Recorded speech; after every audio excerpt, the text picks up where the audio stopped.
Shalom sahabat Gebada, bagaimana kabar hari ini? Senang sekali kita semua dapat terus bertemu dalam gerakan baca dengar Alkitab atau Gebada. Hari ini kita bersama-sama akan menggali hikmat Tuhan di dalam kitab 2 Tesalonika dan 1 Timotius pasal 1 dan 2. Belum lama setelah Paulus mengirim surat pertama kepada jemaat di Tesalonika, jemaat di Tesalonika masih merasa kebingungan dan ketakutan karena eskatologi yang salah. Mereka tidak bekerja dan hanya menunggu kedatangan Yesus kembali. Setelah mendengar berita tersebut, Paulus menulis surat yang berikutnya, yaitu 2 Tesalonika. Dibandingkan dengan surat pertama, dorongan dan pujian terhadap mereka sangat singkat dan nadanya juga sedikit lebih tegas.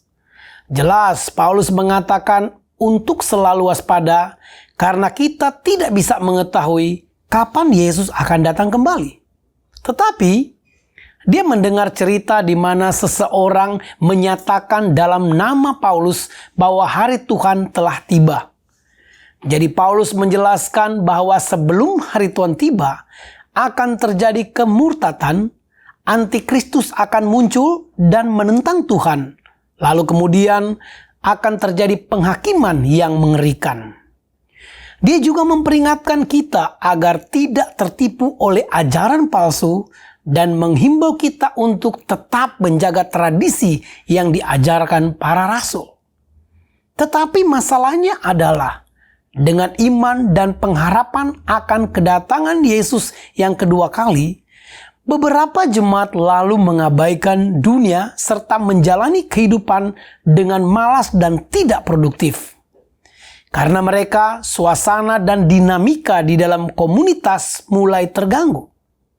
Sebagai tanggapan, Paulus memperingatkan, jika seorang tidak mau bekerja, janganlah ia makan.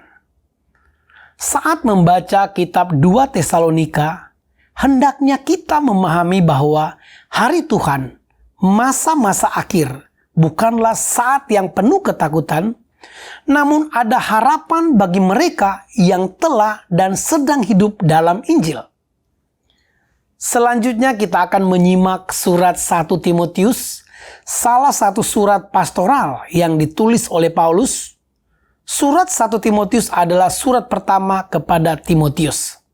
Saat itu Timotius adalah pendeta yang bertanggung jawab di jemaat Efesus, tempat Paulus tinggal dan menggembalakan selama kurang lebih 3 tahun. Paulus menasihati Timotius untuk mengajarkan doktrin yang benar dan bukan doktrin yang lainnya. Tujuan nasihat itu ialah kasih yang timbul dari hati yang suci, dari hati yang murni, dan dari iman yang tulus ikhlas. Hal ini sangat penting karena ada guru-guru palsu yang menyimpang dari tujuan ini dan menyesatkan gereja Efesus serta jemaat dengan terlibat dalam perdebatan yang tidak berguna. Kemudian Paulus bersyukur kepada Kristus atas kasih karunia, kemurahan, dan penghiburan Allah, serta mendorong Timotius untuk berjuang dalam perjuangan yang baik. Ia juga menekankan doa syafaat untuk komunitas gereja yang sehat. Pertama-tama aku menasihatkan, naikkanlah permohonan, doa syafaat dan ucapan syukur untuk semua orang, untuk raja-raja, dan untuk semua pembesar, agar kita dapat hidup tenang dan tentram dalam segala kesalehan dan kehormatan. Sekarang, mari kita membaca sambil mendengarkan kitab 2 Tesalonika dari pasal 1 sampai pasal 3, serta juga 1 Timotius pasal 1 dan pasal 2 bersama Gebada.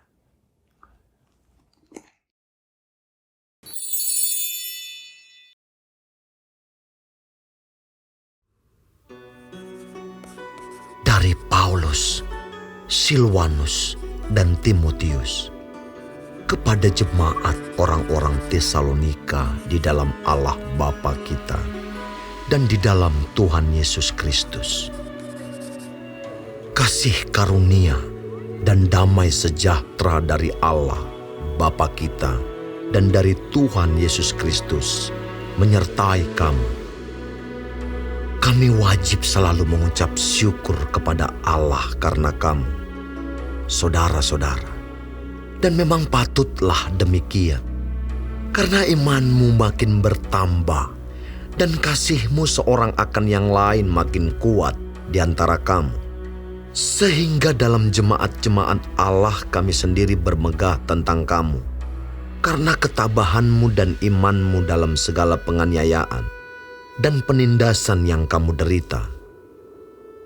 Suatu bukti tentang adilnya penghakiman Allah yang menyatakan bahwa kamu layak menjadi warga kerajaan Allah.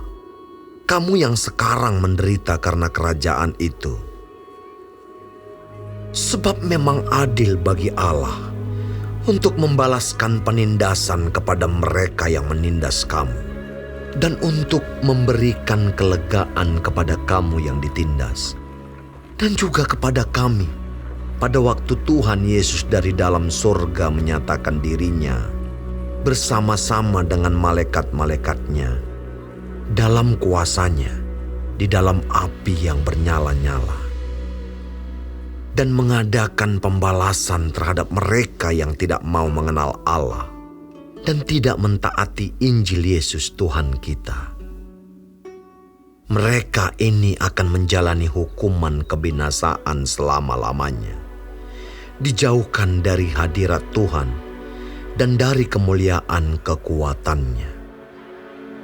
Apabila Ia datang pada hari itu untuk dimuliakan di antara orang-orang kudusnya dan untuk dikagumi oleh semua orang yang percaya, sebab kesaksian yang kami bawa kepadamu telah kamu percayai.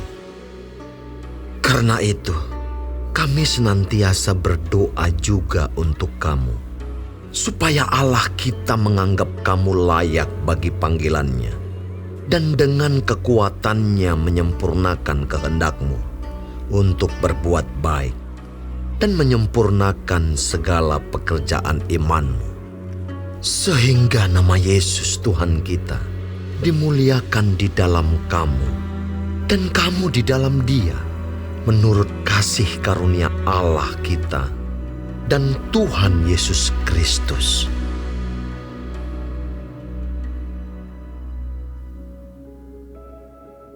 Tentang kedatangan Tuhan kita Yesus Kristus dan terhimpunnya kita dengan Dia, kami minta kepadamu saudara-saudara, supaya kamu jangan lekas bingung dan gelisah, baik oleh ilham roh maupun oleh pemberitaan atau surat yang dikatakan dari kami, seolah-olah hari Tuhan telah tiba. Janganlah kamu memberi dirimu disesatkan orang dengan cara yang bagaimanapun juga. Sebab sebelum hari itu, haruslah datang dahulu murtad, dan haruslah dinyatakan dahulu manusia durhaka yang harus binasa, yaitu lawan yang meninggikan diri di atas segala yang disebut atau yang disembah sebagai Allah. Bahkan ia duduk di bait Allah dan mau menyatakan diri sebagai Allah. Tidakkah kamu ingat bahwa hal itu telah kerap kali kukatakan kepadamu ketika aku masih bersama-sama dengan kamu? Dan sekarang kamu tahu apa yang menahan dia, sehingga ia baru akan menyatakan diri pada waktu yang telah ditentukan baginya. Karena secara rahasia kedurhakaan telah mulai bekerja, tetapi sekarang masih ada yang menahan. Kalau yang menahannya itu telah disingkirkan, pada waktu itulah si pendurhaka baru akan menyatakan dirinya. Tetapi Tuhan Yesus akan membunuhnya dengan nafas mulutnya dan akan memusnahkannya kalau ia datang kembali. Kedatangan si pendurhaka itu adalah pekerjaan iblis dan akan disertai rupa-rupa perbuatan ajaib, tanda-tanda dan mujizat-mujizat palsu, dengan rupa-rupa tipu daya jahat terhadap orang-orang yang harus binasa, karena mereka tidak menerima dan mengasihi kebenaran yang dapat menyelamatkan mereka. Dan itulah sebabnya Allah mendatangkan kesesatan atas mereka, yang menyebabkan mereka percaya akan dusta, supaya dihukum semua orang yang tidak percaya akan kebenaran dan yang suka kejahatan. Akan tetapi kami harus selalu mengucap syukur kepada Allah karena kamu, saudara-saudara yang dikasihi Tuhan. Sebab Allah dari mulanya telah memilih kamu untuk diselamatkan dalam roh yang menguduskan kamu dan dalam kebenaran yang kamu percayai. Untuk itulah Ia telah memanggil kamu oleh Injil yang kami beritakan, sehingga kamu boleh memperoleh kemuliaan Yesus Kristus, Tuhan kita. Sebab itu, berdirilah teguh dan berpeganglah pada ajaran-ajaran yang kamu terima dari kami, baik secara lisan maupun secara tertulis. Dan Ia, Tuhan kita Yesus Kristus dan Allah, Bapa kita, yang dalam kasih karunia-Nya telah mengasihi kita dan yang telah menganugerahkan penghiburan abadi dan pengharapan baik kepada kita, kiranya menghibur dan menguatkan hatimu dalam pekerjaan dan perkataan yang baik.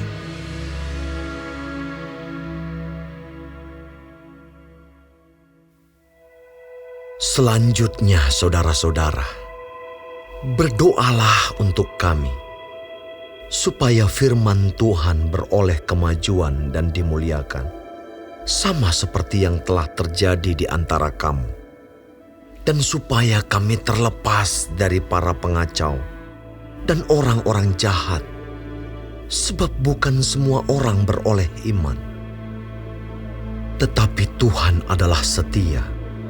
Ia akan menguatkan hatimu dan memelihara kamu terhadap yang jahat. Dan kami percaya dalam Tuhan, bahwa apa yang kami pesankan kepadamu, kamu lakukan dan akan kamu lakukan. Kiranya Tuhan tetap menunjukkan hatimu kepada kasih Allah dan kepada ketabahan Kristus.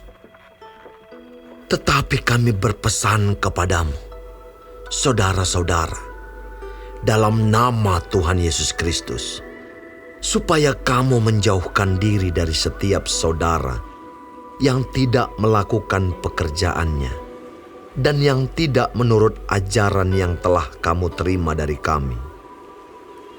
Sebab kamu sendiri tahu bagaimana kamu harus mengikuti teladan kami, karena kami tidak lalai bekerja di antara kamu dan tidak makan roti orang dengan percuma. Tetapi kami berusaha dan berjerih payah siang malam, supaya jangan menjadi beban bagi siapapun di antara kamu. Bukan karena kami tidak berhak untuk itu, melainkan karena kami mau menjadikan diri kami teladan bagi kamu, supaya kamu ikuti.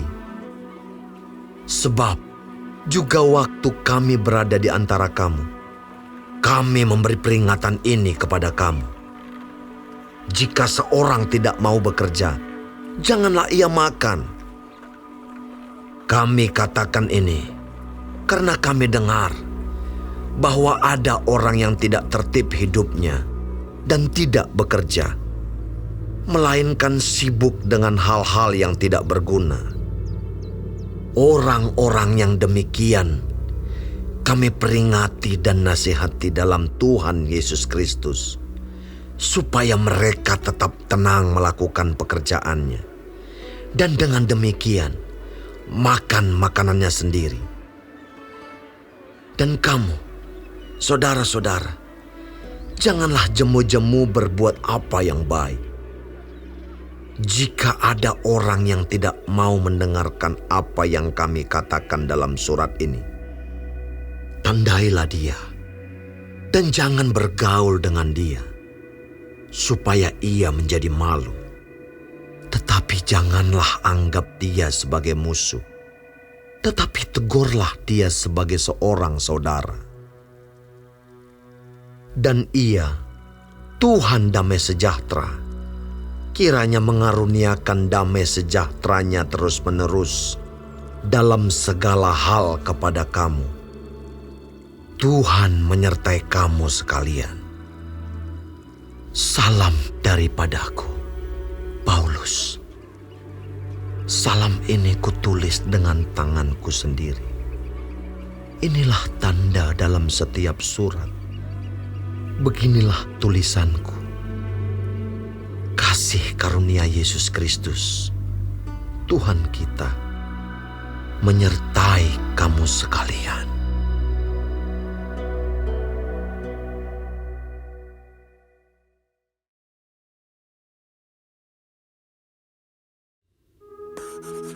Dari Paulus, Rasul Kristus Yesus menurut perintah Allah, Juru Selamat kita, dan Kristus Yesus, dasar pengharapan kita. Kepada Timotius, anakku yang sah di dalam iman, kasih karunia, rahmat dan damai sejahtera dari Allah Bapa dan Kristus Yesus Tuhan kita menyertai engkau. Ketika aku hendak meneruskan perjalananku ke wilayah Makedonia, aku telah mendesak engkau supaya engkau tinggal di Efesus dan menasihatkan orang-orang tertentu agar mereka jangan mengajarkan ajaran lain ataupun sibuk dengan dongeng dan silsilah yang tiada putus-putusnya, yang hanya menghasilkan persoalan belaka dan bukan tertib hidup keselamatan yang diberikan Allah dalam iman. Tujuan nasihat itu ialah kasih yang timbul dari hati yang suci, dari hati nurani yang murni, dan dari iman yang tulus ikhlas. Tetapi ada orang yang tidak sampai pada tujuan itu dan yang sesat dalam omongan yang sia-sia.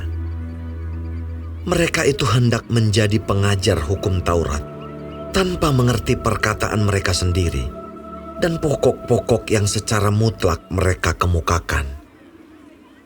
Kita tahu bahwa hukum Taurat itu baik kalau tepat digunakan, yakni dengan keinsafan bahwa hukum Taurat itu bukanlah bagi orang yang benar, melainkan bagi orang durhaka dan orang lalim, bagi orang fasik dan orang berdosa, bagi orang duniawi dan yang tak beragama, bagi pembunuh bapa dan pembunuh ibu, bagi pembunuh pada umumnya, bagi orang cabul dan pemburit, bagi penculik, bagi pendusta, bagi orang makan sumpah, dan seterusnya segala sesuatu yang bertentangan dengan ajaran sehat, yang berdasarkan Injil dari Allah yang mulia dan maha bahagia, seperti yang telah dipercayakan kepadaku. Aku bersyukur kepada Dia yang menguatkan aku, yaitu Kristus Yesus, Tuhan kita, karena Ia menganggap aku setia dan mempercayakan pelayanan ini kepadaku. Aku yang tadinya seorang penghujat dan seorang penganiaya dan seorang ganas, tetapi aku telah dikasihaninya. Karena semuanya itu telah kulakukan tanpa pengetahuan, yaitu di luar iman. Malah kasih karunia Tuhan kita itu telah dikaruniakan dengan limpahnya kepadaku, dengan iman dan kasih dalam Kristus Yesus.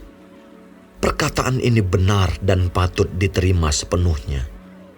Kristus Yesus datang ke dunia untuk menyelamatkan orang berdosa, dan di antara mereka, akulah yang paling berdosa.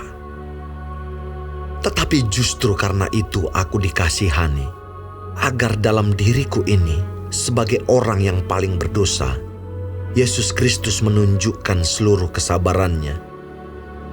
Dengan demikian aku menjadi contoh bagi mereka yang kemudian percaya kepadanya dan mendapat hidup yang kekal. Hormat dan kemuliaan sampai selama-lamanya bagi Raja segala zaman, Allah yang kekal, yang tak nampak, yang esa. Amin. Tugas ini kuberikan kepadamu, Timotius anakku, sesuai dengan apa yang telah dinubuatkan tentang dirimu, supaya dikuatkan oleh nubuat itu, engkau memperjuangkan perjuangan yang baik dengan iman dan hati nurani yang murni. Beberapa orang telah menolak hati nuraninya yang murni itu, dan karena itu kandaslah iman mereka. Di antaranya Himeneus dan Alexander, yang telah kuserahkan kepada iblis, supaya jera mereka menghujat.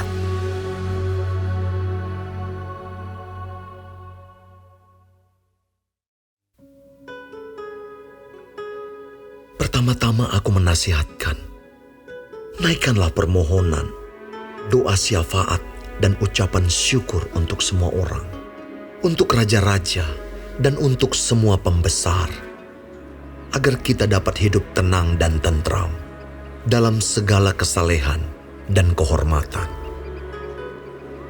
Itulah yang baik dan yang berkenan kepada Allah, Juru Selamat kita, yang menghendaki supaya semua orang diselamatkan dan memperoleh pengetahuan akan kebenaran.